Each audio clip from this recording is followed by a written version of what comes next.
Brother तो आप कई बार सुने होंगे, लेकिन क्या आप बदर को सुने? ब्रदर और बदर बस आर का फर्क है। अगर हम ब्रदर से आर निकाल दें तो ये हो जाता है बदर। तो इनका मीनिंग कुछ और हो जाता है। ब्रदर मतलब हम सब जानते हैं जो भाई होता है, जो एल्डर होता है, मतलब बड़े जो होता है उनको हम कहते हैं एल्डर ब्रदर। जो हमसे छोटा होता है उनसे हम कहते हैं यंगर ब्रदर। लेकिन ब्रदर, BOTHER, यहाँ पर ब्रदर, ब्रदर और या बॉदर, तो ये बॉदर चार जगह हम यूज़ कर सकते हैं। चार परिस्थितियों में, चार सिचुएशन में हम इन चीज़ को, इन बॉदर को यूज़ कर सकते हैं। पहला होता है when a person causes trouble for you. जब कोई व्यक्ति आपको परेशान कर रहा है तब हम इस बॉदर का यूज़ करेंगे।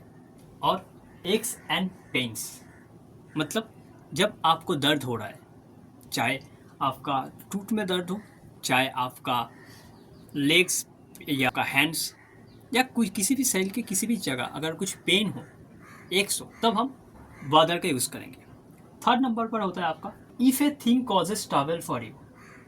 मतलब जो चीज़ आपको तंग करता है, थिंग्स का मतलब कोई चीज़, चाहे वो म्यूज़िक हो सकता है, लाउड म्यूज़िक, चाहे वो लाइट हो सकता है। जब वही चीज़ आपको तंग करता है, किसी भी थिंग्स, तब हम इस चीज़ का यूज़ करेंगे।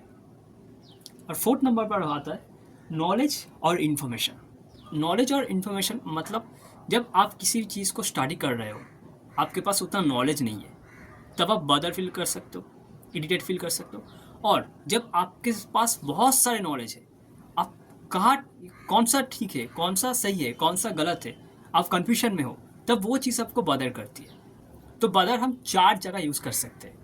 पहला होता है जब कोई व्यक्ति, कोई पर्सन आपको तंग करता है। मानो कि आप लड़की हो, किसी जगह जा रहे हो और कई लड़कों ने आप पर कुछ बोल देता है, तो तब आप यूज़ करेंगे बदर। जब आपका पेन होता है, हेडेक होता है, या आप कई जगह गिर गए हो, चोट लगे है, तब आप उस जगह इस बदर का यूज़ कर सकते हो। या जब किसी चीज़, आपके बगल के जो घर में कोई एक बंदा एक जो स्पीकर लेके आए, बड़े स्पीकर, होम थिएटर, और वो बहुत ज़ोर से गाना बजा रहा है और आप पढ़ रहे हो, तब उस जगह आप बदर को यूज़ कर सकते हो। और लास्ट, जब नॉलेज आपको बदर करता है, जब बहुत सारे नॉलेज या कम नॉलेज का जो एग्ज़ाम है कल, और आपको नॉलेज नहीं है कि कैसे क्या करेंगे, आपके पास जो कम नॉलेज है, तब हम बदर के यूज़ कर सकते हैं। अब मैं एग्जाम्पल दूंगा एक एक चीज़ का। If someone giving you difficulty और travel, then use the imperative from starting with the verb stop. Stop एक वर्ब है, तो आप इस चीज़ को कैसे यूज़ कर सकते हैं? स्टॉप बॉदरिंग मी, मुझे डिस्टर्ब मत कीजिए, मुझे परेशान मत कीजिए। या आप ये भी कर सकते हो कि स्टॉप बॉदरिंग देम। कोई पर्सन, कोई व्यक्ति डिस्टर्ब कर रहा है, आपको परेशान कर रहा है, या किसी और को परेशान कर रहा है, तब आप ये कह सकते हैं देम, उसको तंग मत करो। देम का मतलब हो जाता है वो। या आस, आप लोगों को परेशान कर रहा है, तो तब होता है आस। तो स्टॉप बॉदरिंग मी और देम और आस, ये भी हो सकता है। सेकंड होता है जब आपको दर्द होता है, आप कल कुछ खाए थे, बहुत सख्त हार्ड थिंग्स, हार्ड कुछ खाए थे और आप दर्द हो रहा है, या आप ठंडे कुछ खाए थे कल रात को, आज सुबह आपका दर्द कर रहा है, तब आप ये भी यूज़ कर सकते हैं my tooth bothering me. My tooth bothering me, I have a toothache and my tooth is bothering me. I have a toothache and my tooth is bothering me. आप कुछ कल रात को खाए थे ठंड या कुछ सख्त, कुछ हार्ड कुछ चीज़, और इसीलिए आज आपका पेन हो रहा है, टूटेक हो रहा है, तब ये यूज़ कर सकते हैं। या आप कल किसी जगह गए थे साइकिल लेकर या बाइक लेकर, आप गिर गए, लेग में पेन हो रहा है, तब आप ये भी यूज़ कर सकते हैं my foot is bothering me.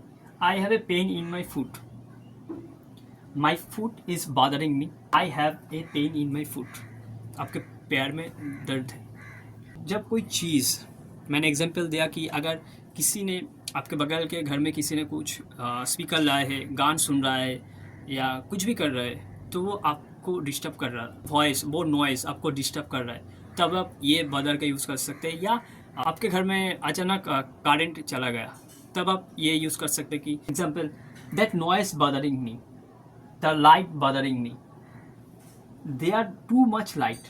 बहुत कम लाइट होने के कारण आप पढ़ नहीं पा रहे हो, ये भी यूज़ कर सकते हैं। Example, there are too much light, I am trying to get sleep but I can't.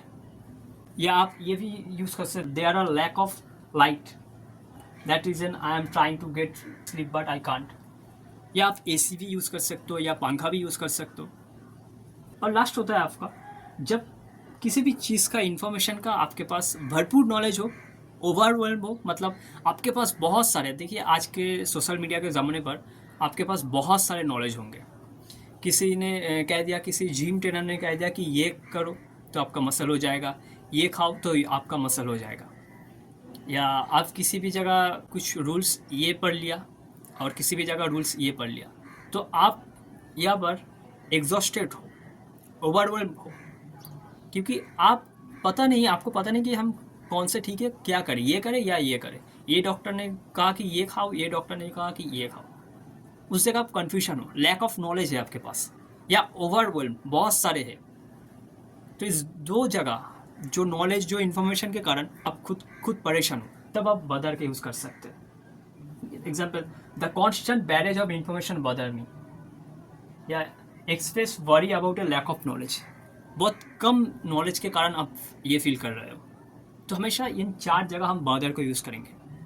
जब आप लिखेंगे तब ब्रादर और बदर में, ये दोनों में फ़र्क दिखेंगे। जब मेरे लास्ट कुछ वीडियो में मैंने ये डिस्कस किया था कि कब ब्रॉथ और कब बॉथ ये दोनों यूज़ कर सकते हो, तो वहाँ पर भी आर का फ़र्क था, और यहाँ पर भी वो वीडियो भी आप देख सकते हो। और यहाँ पर भी ब्रादर और बदर में ये जो आर का फ़र्क है, जब आप लिखेंगे तब ये बहुत सेंसिबल होकर लिखना, क्योंकि अगर एक आर का जो स्पेलिंग है, जो वर्ड है, अगर वो एक इधर उधर होगा तो आपका जो ग्रामर, जो आपका जो सेंटेंस, उनका मीनिंग कुछ और हो जाता है। तो हमेशा जब लिखेंगे तब इस बॉदर और ब्रादर में फ़र्क देखेंगे, आर का कोई प्रॉब्लम तो नहीं है। तो ये था आज का ब्रादर वर्सेस बॉदर। आप फिर से देख लीजिए कब क्या यूज़ करना है। तो हमेशा ये याद रखना कब बॉदर को यूज़ करना है, कौन कौन जगह, किन किन जगह मैं इस चीज़ को यूज़ कर सकता हूँ। तो ये था आज का लेसन। Thank you.